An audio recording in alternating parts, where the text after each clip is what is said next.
Hey hi welcome back to the channel. ಇದು ಬಂದು ಮತ್ತೊಂದು ಬ್ಲಾಗ್ ಆಗಿದೆ. ಸೊ ಈ ಒಂದು ಬ್ಲಾಗಲ್ಲಿ ನಾನು ಮಾರ್ನಿಂಗಿಂದ ಇವತ್ತು ವರ್ಕ್ ಸ್ಟಾರ್ಟ್ ಮಾಡಿ ತೋರಿಸ್ತಾ ಇದ್ದೀನಿ. ಸೊ ಬೆಳಗ್ಗೆ ಎದ್ದ ತಕ್ಷಣ ಮನೆ ಎಲ್ಲ ಕ್ಲೀನ್ ಮಾಡಿಕೊಂಡು ಸೊ ಹಾಗೆಯೇ ಹೊರಗಡೆ ಎಲ್ಲ ಕ್ಲೀನ್ ಮಾಡಿಕೊಂಡು ಕಸ ಗುಡಿಸ್ಕೊಂಡು ಸೊ ರಂಗೋಲಿ ಎಲ್ಲ ಹಾಕೋಣ ಅಂದ್ಬಿಟ್ಟು ಸೊ ಮಾಡ್ತಾಯಿದ್ದೀನಿ. ಈಗ ವೆದರಲ್ಲಿ ಈ ಒಂದು ಚಳಿಗೆ ಬೆಳಗ್ಗೆ ಎದ್ದೇಳಕ್ಕೆ ಆಗಲ್ಲ, ಸ್ವಲ್ಪ ಆದರೂ ಟ್ರೈ ಮಾಡಿ ಅದರಲ್ಲಿ ಎದ್ದೇಳ್ತೀನಿ. ಸೊ ಎದ್ಬಿಟ್ಟು ನೋಡಿದರೆ ಎಲ್ಲ ಆಯಿತು. ನಂದು ಕೆಲಸ ಒಂದು ರಂಗೋಲಿ ಎಲ್ಲ ಹಾಕಿರೋದು ಹೊರಗಡೆ, ಅದನ್ನೇನು ತೋರ್ಸೋಕೆ ಹೋಗಲಿಲ್ಲ. ಸೊ ಈಗ ನಾನು ಬಂದಿದ್ದೆ ಎಲ್ಲ ತರಕಾರಿ ಮತ್ತು ಕಾಳುಗಳನ್ನೆಲ್ಲ ತೋರಿಸ್ತಾ ಇದ್ದೀನಿ. ಸೊ ಇದು ವೆಜಿಟೇಬಲ್ ಬಾತ್ ಮಾಡೋಣ ಅಂದ್ಬಿಟ್ಟು ಮಾಡ್ತಾಯಿದ್ದೀನಿ ಇವತ್ತು. ಸೊ ಸೂಪರ್ ಆಗಿರೋ ಒಂದು ಕಾಳು ಸೆಂಟ್ರಲ್ ಸಿಕ್ಕರೆ ತುಂಬ ಚೆನ್ನಾಗಿರುತ್ತೆ ತಿನ್ನುವಾಗ ಅಂದ್ಬಿಟ್ಟು ಎಲ್ಲ ತರಕಾರಿಗಳು ಕಾಳುಗಳನ್ನು ಹಾಕಿ ಒಂದು ಅವರೆಕಾಯಿ ಸೀಸನ್ ಇರೋದ್ರಿಂದ ಈ ಒಂದು ಅವರೆಕಾಯಿ ಪಲಾವ್ ಥರ ಮಾಡ್ತಾಯಿದ್ದೀನಿ. ತುಂಬ ಟೇಸ್ಟಾಗಿ ಸೂಪರಾಗಿತ್ತು. ನನ್ನ ಮಗಳು ಮತ್ತು ನಮ್ಮ ಯಜಮಾನರು ಎಲ್ಲ ತಿಂದು ಬ್ರೇಕ್ಫಾಸ್ಟ್ ಮುಗಿಸ್ಕೊಂಡ್ರು. ಸೊ ಅವರು ಡ್ಯೂಟಿಗೆ ಹೋಗಾದ್ಮೇಲೆ ನಾನು ಮತ್ತೆ ಬ್ಲಾಗ್ ಸ್ಟಾರ್ಟ್ ಮಾಡಿದ್ದೀನಿ. ಇದು ಅವರೆಕಾಯಿ ತೋರಿಸಿದ್ರೆ ಅನ್ಕೋತೀರಾ ನೋಡಿ, ಅವರೆಕಾಯಿ ಸೀಸನ್ ಅಲ್ಲ, ಆಗಲೇ ಕಾಯಿ ಒಣಗ್ತಾ ಇದ್ದಾವೆ. ನಾವು ಇನ್ನೂ ಬೇಯಿಸ್ಕೊಂಡು ತಿಂದೇ ಇಲ್ಲ, ಅದಕ್ಕೇ ಇದೆಲ್ಲ ಸ್ವಲ್ಪ ಗಟ್ಟಿ ಗಟ್ಟಿ ಆಗಿದೆ. ಸೊ ಹಾಗಾಗಿ ಇದನ್ನೊಂಚೂರು ಬೇಯಿಸ್ಕೊಳ್ಳೋಕ್ಕೆ ಹಾಕ್ಕೊಂಡಿದ್ದೀನಿ ಇವೆಲ್ಲ.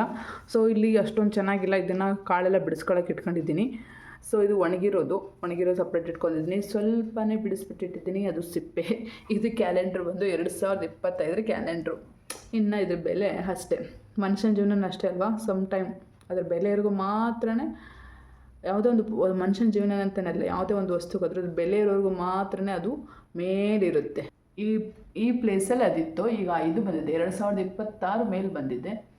ಇದು ಇಲ್ಲಿ ಬಂದು ಕೂತಿದೆ. ಇನ್ನೊಂದು ಸ್ವಲ್ಪ ದಿನಕ್ಕೆ ಡಸ್ಟ್ಬಿನ್ನಿಗೆ ಹೊರಟೋಗುತ್ತೆ. ಇಷ್ಟೇ ಜೀವನ. ಸೊ ಅದಕ್ಕೆ ಇದು ಬೇಯಿಸ್ಕೊಂಡು ತಿನ್ನೋಣ ಅಂತ ನೆನಪಾಯಿತು. ತುಂಬ ದಿನ ಆಯಿತು ತಿಂದೇ ಇರಲಿಲ್ಲ. ಚಿಕ್ಕದ್ರಿಂದ ನಮ್ಮಮ್ಮ ನಮಗೆಲ್ಲ ಮಾಡಿ ಕೊಡ್ತಾಯಿದ್ರು. ಬೇಯಿಸಿ ಒಳ್ಳೆ ಜಾಸ್ತಿ ಬೇಯಿಸ್ತಾಯಿದ್ರು. ತಟ್ಟೆ ತುಂಬ ಹಾಕೊಂಡು ತಿಂತಾಯಿದ್ರು. ಹೊಟ್ಟೆ ತುಂಬ ಇವನ್ನೇ ತಿಂತಾಯಿದ್ವಿ ಅನ್ಬೋದು. ಸೊ ಅದೆಲ್ಲ ಮಿಸ್ ಮಾಡ್ಕೋತಾ ಇದ್ದೀನಿ ಇವಾಗ. ಸೊ ಇದೆಲ್ಲಿಷ್ಟನ್ನು ಬೇಯಿಸೋಣ ಅಂತ. ಇದು ನಿಮಗೆ ನೋಡೋಕೆ ಜಾಸ್ತಿ ಕಾಣಿಸ್ತಾ ಇದೆ, ಬಟ್ ಸ್ವಲ್ಪನೇ ಇದೆ ಇದು. ಓಕೆ, ಕುಕ್ಕರ್ಗೆ ಹಾಕ್ಬಿಟ್ಟು ಒಂದು 2 ವಿಷಲ್ ಬೇಯಿಸ್ತೀನಿ. ಆಮೇಲೆ ಕಾಳೆಲ್ಲ ಸಪ್ರೇಟ್ ಮಾಡ್ಕೊಳ್ಳೋಣ ಅಂತೀವಿ. ತುಂಬಾ ಈ ಟೈಮಲ್ಲಿ ಅವರೆಕಾಳು ತಿನ್ನಬೇಕು ಈ ವೆದರ್ಗೆ ಅಂತ ಹೇಳ್ತಾರೆ. ಸೊ ಹಾಗಾಗಿ ಚಳಿ ಇರೋದಕ್ಕೆ ಡಿಸೆಂಬರ್ ತಿಂಗಳು, ಜನವರಿ ಫೆಬ್ರವರಿಲೆಲ್ಲ ಸೊ ಅವರೆಕಾಳು ತಿಂತಾ ಇರಬೇಕು ನಾವು. ಇದರಿಂದ ನಮ್ಮ ಬಾಡಿ ಬೂಸ್ಟ್ ಆಗುತ್ತೆ, ಎನರ್ಜಿ ಆಗುತ್ತೆ ಅಂತ ಹೇಳ್ತಾರೆ.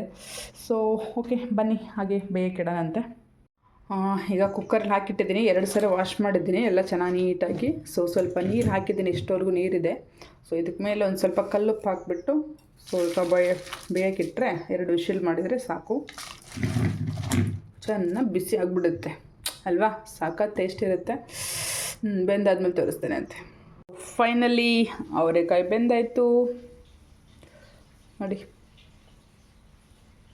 2 ವಿಷಲ್ ಮಾಡಿಸಿದ್ದೀನಿ ಅಷ್ಟೇ, ಚೆನ್ನಾಗಿ ಬಂದಿದೆ. ಈಗ ಹಾಕ್ಕೊಂಡು ತಿಂತಾಯಿದ್ರೆ ಒಳ್ಳೆ ಮಜಾ.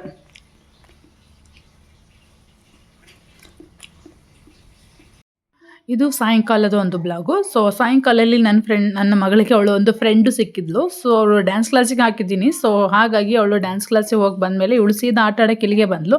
ಅಮ್ಮ ನಾವು ಏನು ಮಾಡಿದರೆ ಇವತ್ತು ಏನು ಹೇಳ್ಕೊಟ್ರು ಮಾಡಿ ಅಂತ ಹೇಳಿದೆ. ಅವರಿಬ್ಬರು ಮಾಡ್ತಾ ಇದ್ದಾರೆ ನೋಡಿ. ಈಗ ಈ ಥರ ಮಾಡೋದು, ಈ ಥರ ಅಂದ್ಬಿಟ್ಟು. ಅದೇನಾ ಆಯಿತಾ?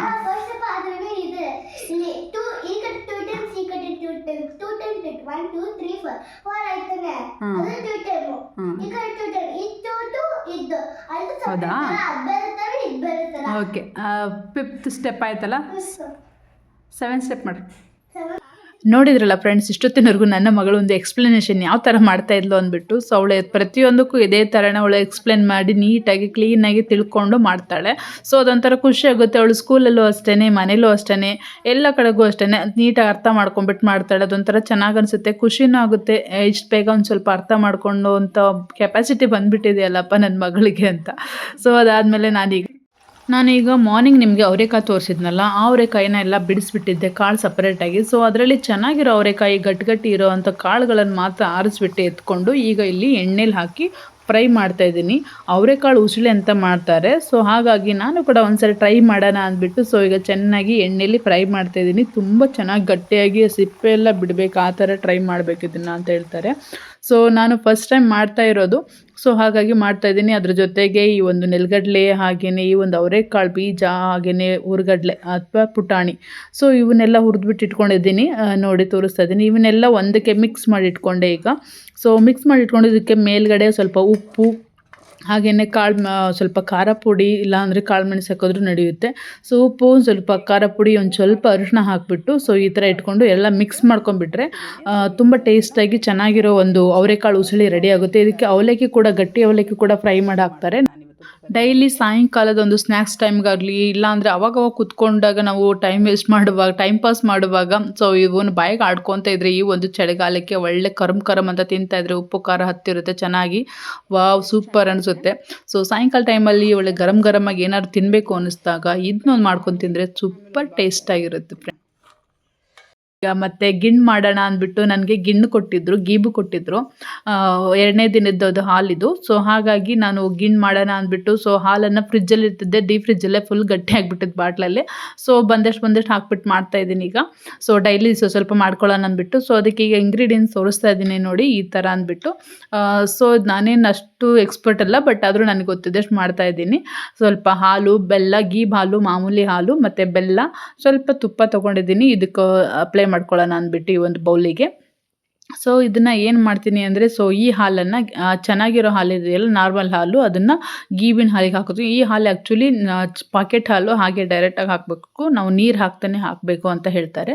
ಸೊ ಹಾಗಾಗಿ ನೀರು ಹಾಕ್ದೇ ಸೊ ಡೈರೆಕ್ಟಾಗಿ ಒಂದು ಅರ್ಧದಷ್ಟು ಲೋಟದಷ್ಟು ಹಾಲು ತೊಗೊಂಡಿದ್ದೀನಿ. ಆ ಹಾಲನ್ನು ಈ ಒಂದು ಗೀಬ್ ಹಾಲಿಗೆ ಹಾಕ್ತೀನಿ ನಾನು. ಸೊ ಅದಾದಮೇಲೆ ಬೆಲ್ಲ ಕೂಡ ಇದಕ್ಕೆ ಆ್ಯಡ್ ಮಾಡಿಬಿಟ್ಟು ಕರೆಸ್ಕೋತೀನಿ ಹಾಗೆ ಹೊರಗಡೆ ಇಟ್ಕೊಂಡು. ಕರಿಗಾದಮೇಲೆ ಅದನ್ನು ಸೋಸ್ಕೊಳ್ಳೋದು. ಆಮೇಲೆ ಅದ್ರ ಮೇಲೆ ಏಲಕ್ಕಿ ಪುಡಿ ಹಾಕಿದರೆ ಆಗೋಯ್ತು. ಇಷ್ಟೇ ಮಾಡೋದು.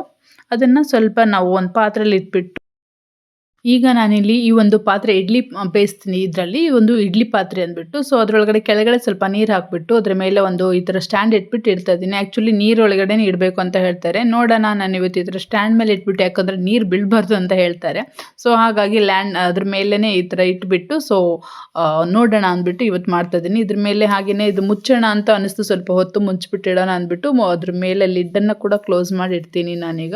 ಇದೊಂದು ಅಟ್ಲೀಸ್ಟ್ 30 to 45 ಮಿನಿಟ್ಸು ಬಾಯ್ಲ್ ಆಗ್ತಾನೆ, ನೀರು ಹಾಗೆ ಬೇಯ್ತಾನೆ ಇರಬೇಕು, ಕುದಿತಾನೆ ಇರಬೇಕು ಒಳಗಡೆ.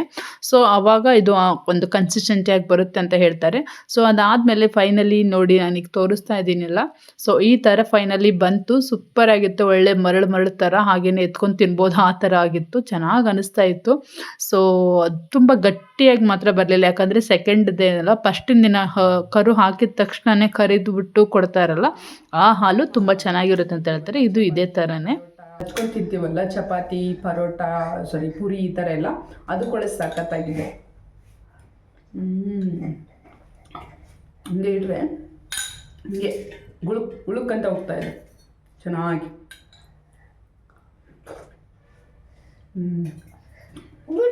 ಚೆನ್ನಾಗಿದೆ. ನಮ್ಮ ಮನೇಲಿ ನಾನು ಸ್ವಲ್ಪ ಇಷ್ಟಪಟ್ಟು ತಿಂತೀನಿ. ಸೊ ನನಗೆ ತುಂಬ ಇಷ್ಟ ಈ ಥರ ಮಾಡ್ಕೊಂಡು ತಿನ್ನೋದು ಅಂದರೆ.